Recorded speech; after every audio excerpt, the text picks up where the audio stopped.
శ్రీ సాయినాథాయ నమః. శ్రీ సచిదానంద సమర్థ సద్గురు సాయినాథ్ మహారాజ్ కి జై. 1954 నాటికి శ్రీ వేమూరి వెంకటేశ్వర్లు గారికి ఆర్థికంగా ఇబ్బంది ఏర్పడినది. స్వగృహంను అమ్మి అద్దెంటికి చేరి భార్యకు ఆరోగ్యం సరిగా లేదు. మరలా దగ్గు వచ్చుచుండెను. ఎన్ని కష్టములను ఎదుర్కొనవలసి వచ్చినను వీరు మాత్రం సాయి సేవను వదలక నిశ్చల భక్తితో సాయిని సేవించుచుండెను. వీరి మిత్రులు సాయి సేవ వలన మీ కుటుంబం దెబ్బతినదని, కాలం గడిచిన కొలది సాయి భక్తులకు కష్టములు పాలగుచుంటురని చెప్పసాగిరి. ఎవరెన్ని చెప్పినను సాయి భక్తి ఏమాత్రం సన్నగిల్లక ఇంకనూ బాబా యందు వీరికి విశ్వాసం పెరుగుచున్నది. వీరి భార్య ఆరోగ్యము క్షీణించి కూర్చుండలేని పరిస్థితికి వచ్చినది. ఎడతెరిపి లేని దగ్గు, ఆయాసముతో శరీరంలోని కండలు కరిగిపోయి ఎముకలు బయటపడినవి. బరువు కూడా తగ్గి 68 పౌనులు బరువుకు వచ్చినది.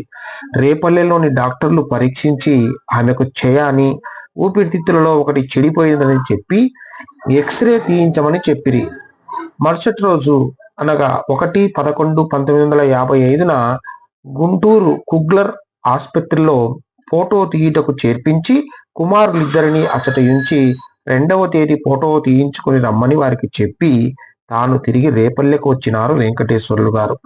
ఆ రాత్రి సాయిబాబా పటం ముందు కూర్చొని తన హృదయంలోని ఆవేదనంతయును శ్రీ సాయిబాబాకు ఇట్లు తెలుపుకున్నారు. బాబా దయామయ, నీ పరీక్షకు అంతులేదా? మానవుడు భరించలేనంతగా పరీక్షించుచున్నావయ్యా. తండ్రి, ఇంత పరీక్షించినా నిలవలేనయ్యా. నేను దుర్బల హృదయుడనయ్యా. నేను నిన్ను వదిలి ఎట్లు జీవించగలను తండ్రి?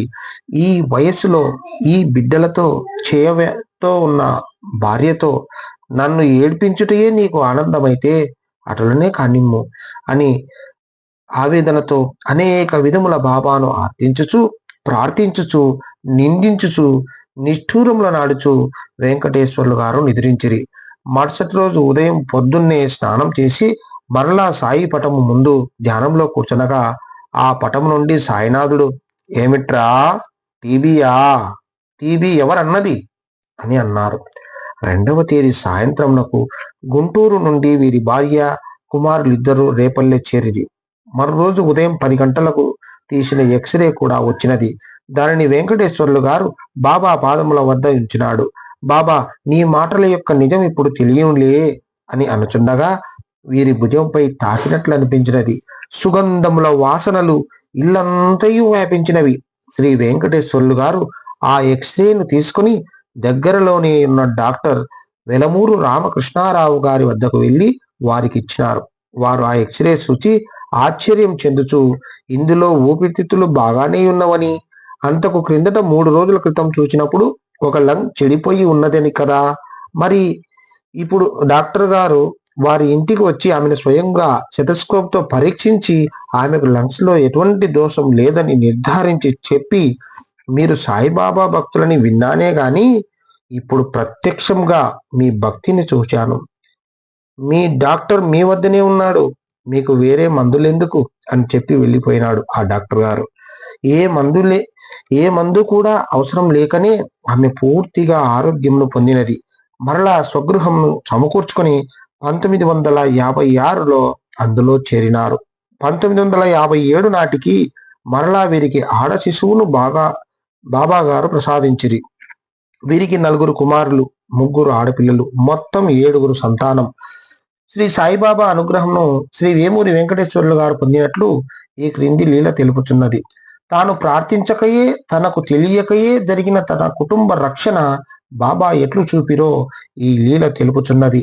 1957 సంవత్సరం సెప్టెంబర్ 6వ తేదీ సాయంత్రం 6 గంటల సమయంలో శ్రీ వెంకటేశ్వర్లు గారు తన ఆఫీసు గదిలో శ్రీ సజ్జా వెంకయ్య గారును అతనితో మాట్లాడుచు కూర్చుని ఉండిరి.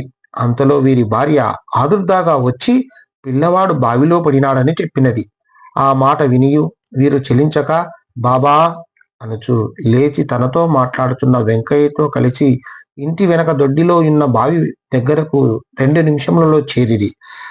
వీరిద్దరూ బావి వద్దకు వెళ్ళేసరికి బావిలో పడిన తన 15 ఏళ్ల వయసు గల 3వ కుమారుడు ఒడ్డున నిలిచి ఉన్నాడు. తల కూడా తడిచి ఉన్నది. అతనికి తాను బావిలో పడితినని గాని తిరిగి వచ్చితినని గాని తెలియటలేదు. శ్రీ వెంకటేశ్వర్లు గారు ఆ బాలుని వీపుపై తట్టి, బావిలో ఎలా పడినావు, మరలా బయటికి ఎలా వచ్చితివని అడిగిరి. అప్పుడు గాని ఆ కుర్రవానికి తను బావిలో పడినట్లు గుర్తుకు వచ్చి, నేను బావిలో పడినప్పుడు అడుగుకు పోలేదు.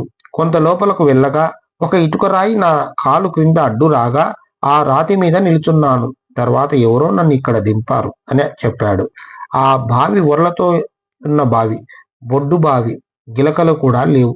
బొడ్డు పైకెక్కి నీరు తోడుచు కాలు జారి ఆ బావిలో ఈ బాలుడు పడినాడట. ఆ బావిలో అప్పుడు 8 అడుగుల లోతున నీరు ఉన్నది. ఆ నీటిపై ఒడ్డుకు 5 అడుగుల ఎత్తు ఉన్నది. బావిలో నీరు 8 అడుగుల లోతున ఉన్నందున బావిలో పడిన ఆ బాలుడు నీటిలో మునగవలసినదే.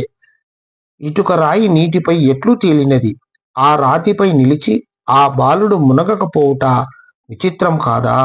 పైగా పైకి అతని అంతటా అతను తాను రాలేడని స్పష్టమవుచున్నది. అలనాడు బాబా మసీదు వెన్న పట్టెలకు చెక్క బల్లను కట్టి దానిపై ఎవరికీ అర్థము కానటువంటి రీతిన ఎక్కినట్లు ఈ బాలుని బాబాయే బావి నుండి పైకి తెచ్చి నిలిపినారన్నట్లో ఎట్టి సందేహం లేదు.